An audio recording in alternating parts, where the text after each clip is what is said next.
Huddle Up Podcast is sponsored by Arena Eats. Log on to the website arenaeats.app, that's arenaeats.app, for the ultimate fan experience. At your favorite sports venue, Arena Eats mobile app, pre-order, express pickup, and in-seat delivery.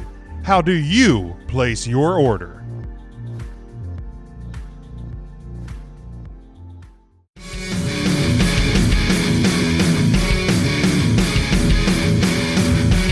I decided to put up a question of the week this week, and it has to do. There's two teams in the Big Ten that I would say disappointment, but I don't even feel like that word probably lives up to what they're doing right now, and that's Penn State and Michigan. They have a combined record of 1-5. Michigan 1-2. Penn State is 0-3. Penn State plays Nebraska this weekend. Michigan plays Wisconsin. I'm not very confident. Assuming Wisconsin can play. If I'm Michigan, I'm just like, come on, COVID. No, but obviously, we'll predict. Actually, we're going to predict both of those games since they are dealing with our question of the week. But with Penn State, I mean, even with them, they're hurting, but Wisconsin, obviously, if they don't play this week, they are disqualified from the potential Big Ten champ. If they miss another game, not just this weekend, but if they miss one more game throughout the rest of the way, they are no longer eligible for a Big Ten championship. But I simply put it out there because if you follow along, for me here in Central Pennsylvania, you hear the cries from the Penn State fan base. I follow along with Michigan's social media because obviously my wife's a Michigan fan, so stay up on the Fighting Harbaughs. Neither fan base is very happy right now. So I simply pose the question: which hot seat is hotter? If you look at the two coaches, Harbaugh's in year 6 at Michigan, Franklin's in year 7 at Penn State. Harbaugh right now 48 wins and 20 losses, so he has a 71% winning percentage. Franklin right now 56 and 26, 68% winning percentage. So they're fairly close. Harbaugh's had 3 10-win seasons, a 9-win season, and an 8. Franklin started 2 7-win seasons, 2 11-win seasons. Then he had a 9-win. Last year they went 11-2. Franklin has had more success in bowl games. Harbaugh's lost 4 straight there. Michigan has failed to beat Penn State, beat Michigan State consistently. They have not beaten Ohio State since he's there. Penn State's had some of those big wins. They've slipped up other places.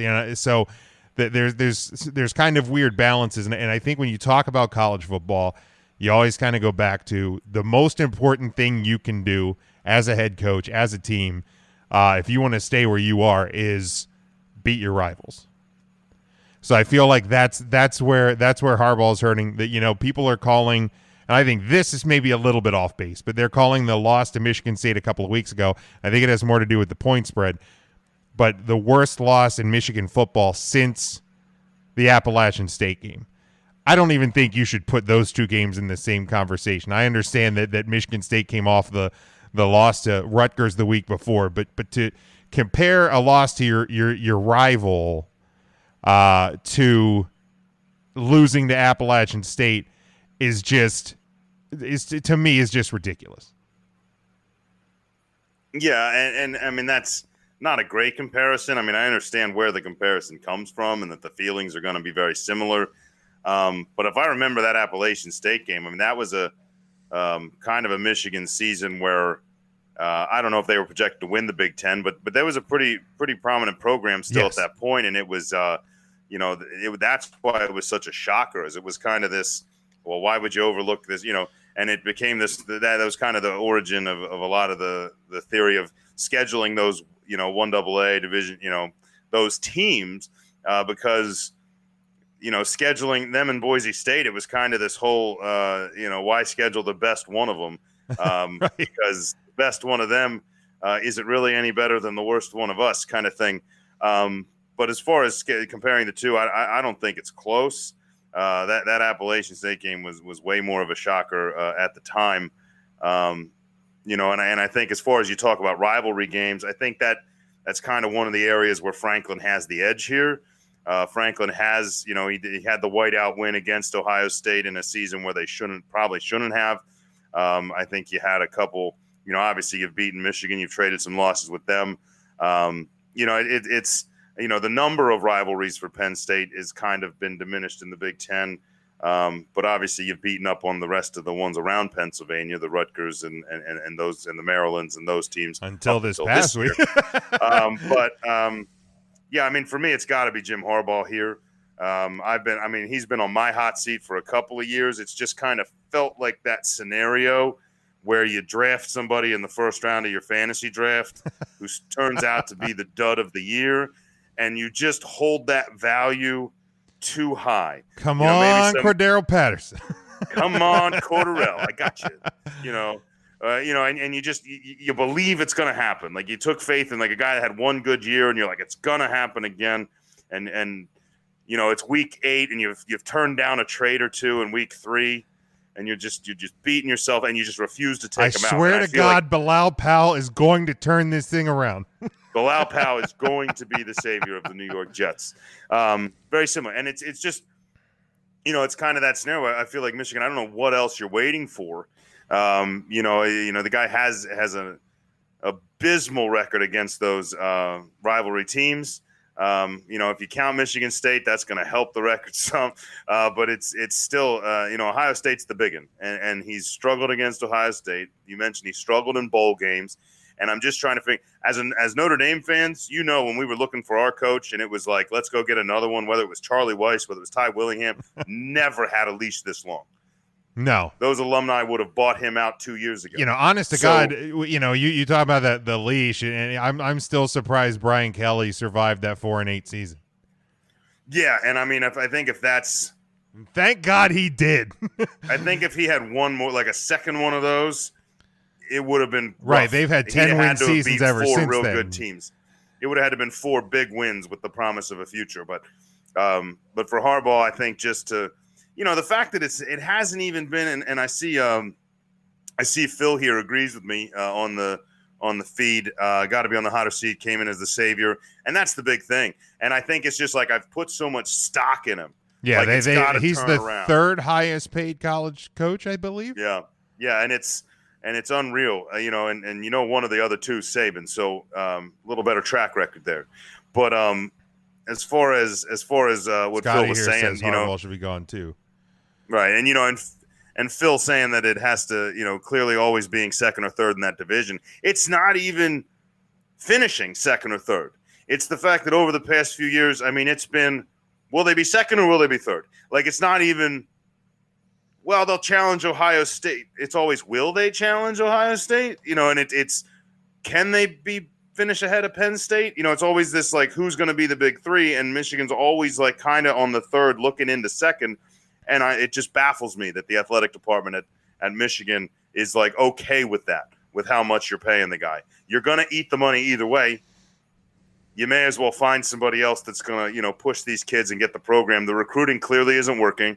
You can't pull kids farther north than Columbus. They're stopping there. Yeah, well, it's weird. I mean, they have top 10 classes, and I Dana and I were talking about this today. We were walking. I mean, beautiful weather here in Central PA this week. It's been like in the mid 70s. I mean, it's been fantastic for November. Nice.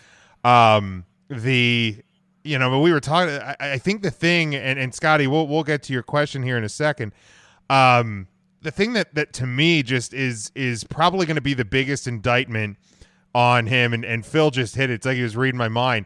Is Harbaugh's in year 6 and he has not gotten a quarterback yet that's really been able to succeed in that system. Well, they clung to one way too long. Yeah, Shea Patterson should never have been the guy. I felt like he was clinging to Patterson like Michigan's clinging to Harbaugh. Yeah, and I feel like it was like that was my guy. It's Harbaugh, gonna work. like Brian Kelly, is loyal. Is very loyal to a quarterback. I mean, how many times have we screamed at a TV? You know, why is Everett Golson still in? Why is Tommy Rees still in? There's been points. Why is Ian Book still in? But Book, definitely played the best game of his college career on Saturday night. Oh, absolutely. And we'll talk about that game in a second. It's. And to me, that's probably the biggest indictment is that they haven't gotten a like I thought McCaffrey was it Dylan McCaffrey? I thought he should have gotten a better look. He ended up transferring. He stuck to John O'Corn, Brandon Peters the one year. I don't know if they've had anybody I would consider to be an effective college quarterback since Denard Robinson. No, I don't know that. No, and Denard Robinson was a phenomenal him. college player and probably should have been used better in the NFL. I felt just the athletic ability. In general, I think Denard Robinson was a couple of years too early for the NFL. Like if you got to all these, you look at Mahomes, you look at Lamar Jackson, you look at Tua. Shoelace fits right into that. And I feel like he would have been more the opportunity to be like maybe that running back that can throw or the wide receiver that can throw. Can play multiple positions. He'd have been a great guy. Belichick would have loved him. Absolutely. And it's just kind of this. Yeah, it would have been a pain to see in New England, but. Yeah, I don't think, and we're not really talking about Franklin's lack of a resume here, and it is there. I mean, there have been some years where the promise was there, and they didn't even finish as well. He's had some disappointing seasons, but for the most part, I felt that Franklin kind of took over I don't want to say a rough position. I mean, O'Brien leaving, may have been a blessing in disguise. But it kind of is, Franklin kind of came in, and I felt the expectations weren't really there. So you're going to give that guy, especially in a conference controlled by Columbus. I feel like that's, kind of an uphill battle to begin with, and to be able to come in your first few years and beat Ohio State kind of shows. And man, I don't know where they're finding all these wide receivers, but they are definitely arriving in Central Pennsylvania. I think that's unbelievable. They are constantly full of speed and great hands. Yeah, and I mean this year should and honestly, if this weekend, I think there's Penn State has, and it sounds weird to right the ship against an 0-2 Nebraska team, but if you can win this game, the Dogs are probably going to get called off, Frank, a little bit. A little bit, yeah. If you go to Nebraska and lose to this Nebraska team, it's going to get a lot louder here in Central PA. Like that's the thing. Huddle Up Podcast is sponsored by Arena Eats. Log on to the website arenaeats.app. That's arenaeats.app for the ultimate fan experience at your favorite sports venue. Arena Eats mobile app, pre-order, express pickup, and in-seat delivery. How do you place your order? And, Scotty, they have not beaten Ohio State. He says Harbaugh still has a job at Michigan. Same reason Marvin Lewis kept the job with the Bengals. I mean, here's the thing, and this has always been my defense of Jim Harbaugh at Michigan, is when he took over that Michigan team, it had been decimated by Rich Rodriguez changing everything at Michigan. I mean, he was conditioning their offensive linemen to be to lose weight and to play this completely different system. Then Brady Hoke took over. They started playing Michigan football again, and then it all started to fall apart there. So like he took over a program that was so far below Ohio State, so far below Michigan State at the time, Penn State at the time, Wisconsin, and even some others in the Big Ten. So he had, to me, when you hire a guy that has played there, you're going to give him a longer leash without question. Like when you turn it over to a guy like Harbaugh, you're not going to give him a 2-year leash. And if he doesn't win 11 games in 2 years, you're already throwing him out the door. But you're in year 6. You're, by all intents and purposes, you're at least in year 2 of all of your recruits. Like this is a year where things should have went. And you came out great against Minnesota, and then the wheels have fallen off. Now, we don't know how good Indiana is. We're gonna find out where Indiana is, not this week, but next week they play Ohio State. And we don't know exactly what Michigan State's going to be because Colorado turned it around pretty damn quick under the head coach. It's now at Michigan State. Should you have lost that game? I'll tell you a big difference. And we may not know how good Indiana is, and I think we have a decent idea of how good Maryland is. But I will tell you this, the one thing those two teams have that Penn State and Michigan don't right now is those two teams believe in themselves. That's a huge difference. That you can see the way they carry themselves on the field. Indiana has bought into a new culture, a new system, a new quarterback. Whatever's going on there, that team believes every play that they're going to make a play, even when they don't. They believed on Saturday. And I feel and when you're watching the Nittany Lions and you're watching the Wolverines, I don't see that. After that, and they took a couple of big blows. I mean, the shot from Indiana to start the season, and then I would say the first quarter against Maryland, when that first quarter, Maryland came out hot, and that's exactly what they needed to do because Penn State thought they were going to walk in there and turn the season around and stroll into an Ohio State game with a chance to make a statement and say, hey, don't forget us. And that's not what Maryland came to play. So I think that's the one thing I will take away from those two teams is at least they have the confidence to step up to those teams and be like, hey, come at us. You know what I mean? Yeah, and I know Penn State had a couple of opt-outs, but you shouldn't be as bad as you are. A couple of responses from Facebook on the question. Mike says, definitely Michigan, but the seat is toasty at Penn State. Dave says both are not quality coaches, been better in recruiting. Andrew says if either was fired today, they would have a large selection of good jobs available. Franklin beat an Urban Meyer coach team, usually keeps game competitive. His game management drives him nuts as a Penn State fan. Jason says Michigan Franklin has overall been good with this season being a letdown. Harbaugh has probably been on the hot seat for a while. Chris says Harbaugh, I think it's let go first. PSU is committed to Franklin. And I mean, I agree. I think Penn State is definitely committed to Franklin. But like I said, if you lose to an 0-3 Nebraska team, commitments change. Notre Dame committed to Charlie Weiss for 15 years. And even though that this changed season quick. could get forgotten, as far as, well, maybe we'll forgive him because it's a shortened season. Maybe we'll, things are strange. Maybe coaches things but those high school, like you said, those high school commits. I mean, those are 18-year-old kids. I changed my mind every 30 minutes when I was 18. So I mean, for those guys to be, I'm going to Penn State, I'm going to play there, and then see this kind of scenario, or same with Michigan. It's not unheard of at all, especially today. The era of social media and video games, the attention span is much shorter than it used to be, and I think other teams are going to keep calling. Sometimes it's very easy to change their mind, but just the fact that Phil here made the comment about Franklin not always being a pretty win, but he's turned the program around, made them competitive.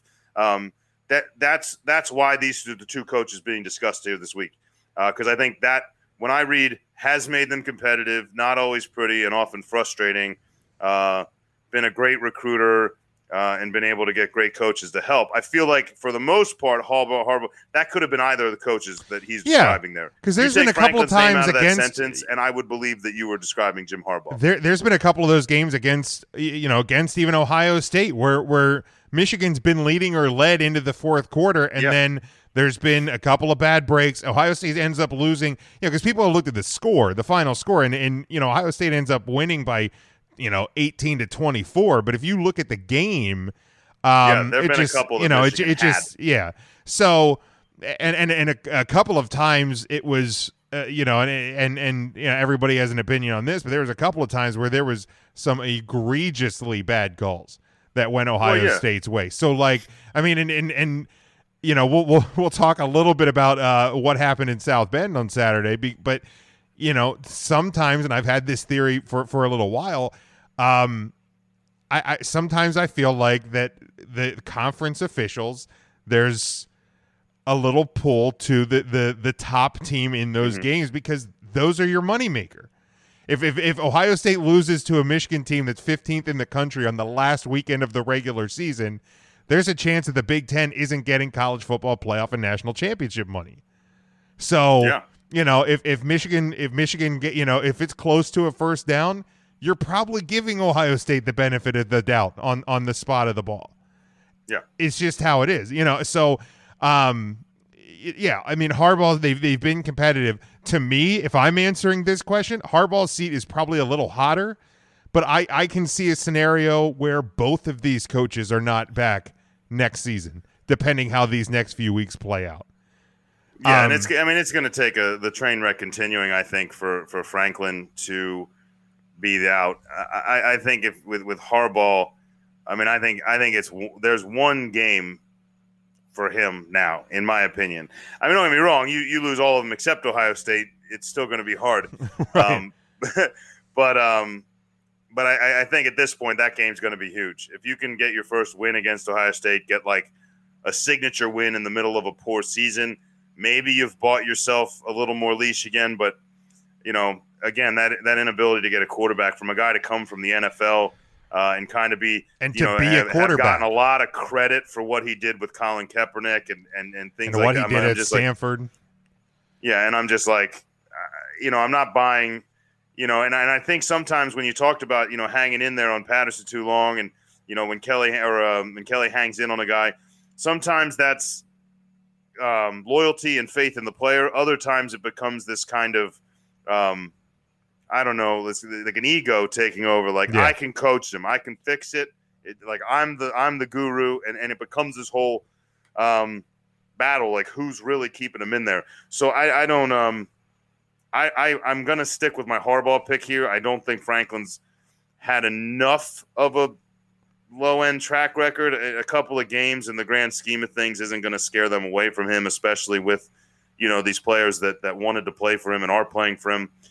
When you get the opt-outs back, maybe you're able to turn around. I think eyes are going to be open and they're going to be watching, but I don't think this year's it for Franklin really at all, short of an absolute meltdown, no-win season.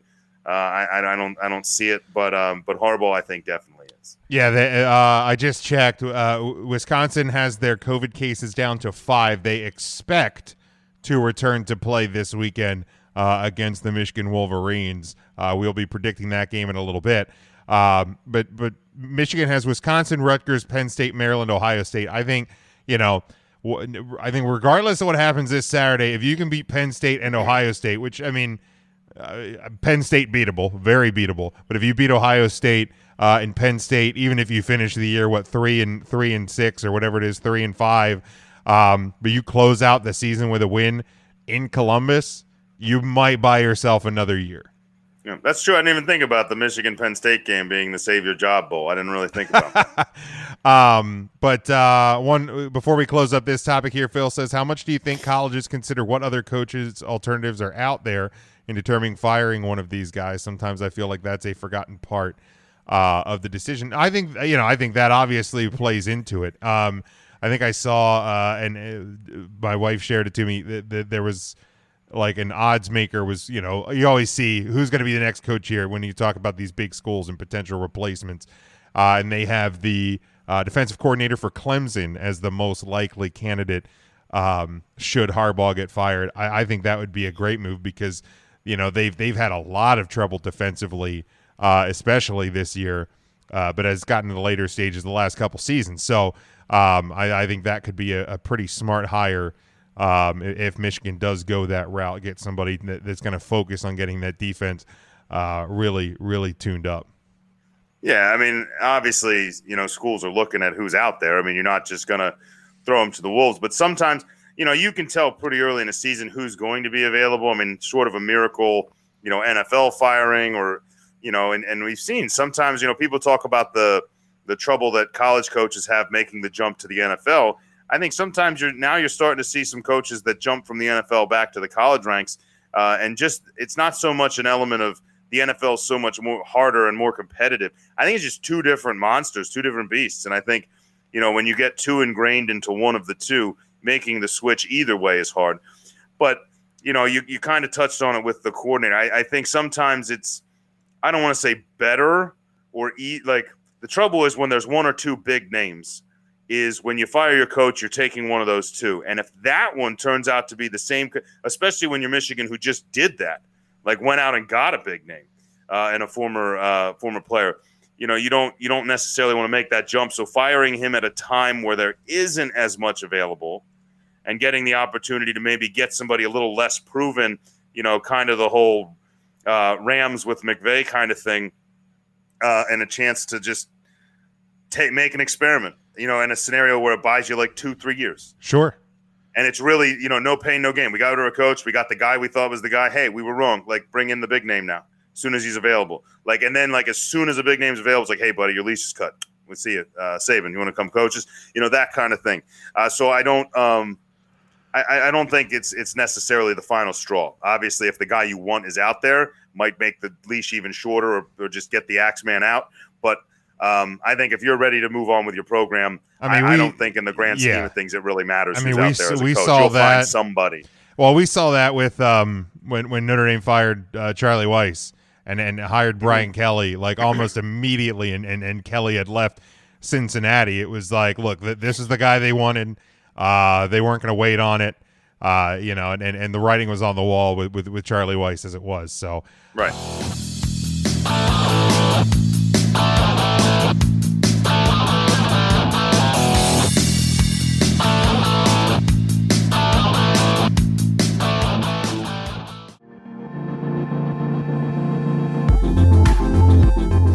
Huddle Up Podcast is sponsored by Arena Eats. Log on to the website arenaeats.app, that's arenaeats.app, for the ultimate fan experience. At your favorite sports venue, Arena Eats mobile app, pre-order, express pickup, and in-seat delivery. How do you place your order?